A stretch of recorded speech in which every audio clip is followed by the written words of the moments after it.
9:10 सावित्रीबाई फुले प्राथमिक आरोग्य केंद्र सिन्नर फाटा या ठिकाणी अचानक भेट दिलेली असताना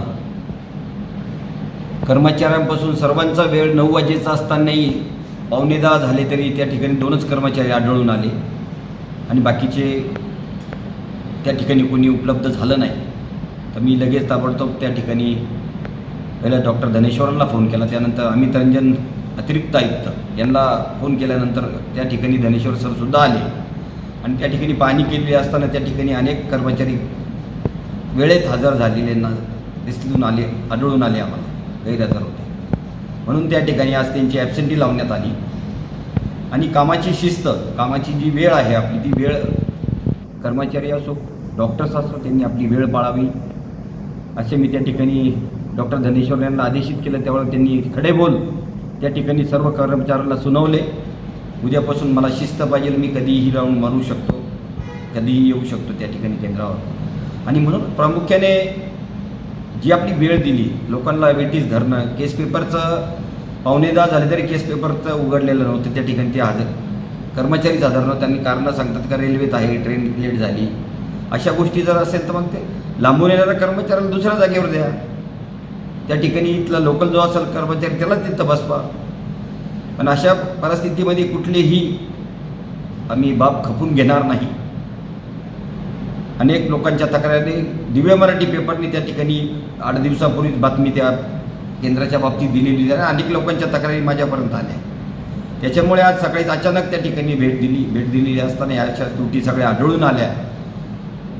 औषधांच्या बाबतीत तक्रारी आहेच, पैसे घेतले जातात. आणि पण आता पुढच्या महासभेमध्ये आम्ही माननीय महापौर, माननीय आयुक्त, माननीय स्थायी समिती सभापती व सर्व गटनेते यांच्याशी चर्चा करून केस पेपर त्या ठिकाणी फ्री करायचा आम्ही प्रस्ताव त्या ठिकाणी महासभेत देणार आहे. आणि औषधंसुद्धा त्या ठिकाणी फ्री देण्यात यावी. कारण गोरगरीब असतं, काहींकडे केस पेपर काढण्यासाठी पैसे नसतात, औषधासाठी मेडिसिनसाठी पैसे नसतात. म्हणूनच त्या ठिकाणी आम्ही तो प्रस्ताव महासभेत देणार आहोत. आणि त्या ठिकाणी निश्चितच आम्हाला महापौर, आयुक्त, स्थायी समिती सभापती व सर्व गटनेते यांच्याकडनं हीच अपेक्षा आहे की कमीत कमी जे गोरगरीब जनता आपली त्या आरोग्य केंद्रावर जातात, दवाखान्यात जातात आणि त्या ठिकाणी पैसे विकत घेण्याची, औषधं विकत घेण्याची सुद्धा त्यांची ऐपत नसते. अशा लोकांना ही सेवा जर मोफत दिली तर मला वाटतं की आपल्या नाशिक जिल्ह्यामध्ये संपूर्ण आपल्या नाशिक महापालिकेचे जेवढे हॉस्पिटल आहे एक चांगलं नाव आपलं एक लौकिक होईल. आणि मला तीच अपेक्षा आहे की आपल्याला जास्तीत जास्त रुग्णसेवा, चांगली सेवा कशी देता येईल त्या ठिकाणी कर्मचाऱ्यांना सुद्धा त्यांना माझं सांगणं आहे की आपण आपल्या वेळेत या आणि नागरिकांना वेटीस धरू नका.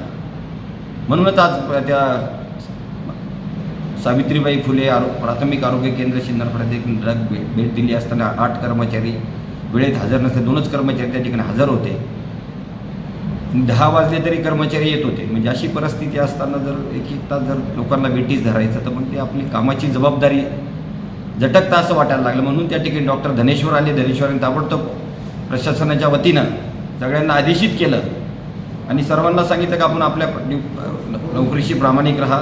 मला काही कसूर जर आढळला तर त्या ठिकाणी मी कोणाचीही गय केली जाणार नाही असं त्या ठिकाणी आम्ही प्रामुख्याने आमच्या निदर्शनात आलं. धन्यवाद.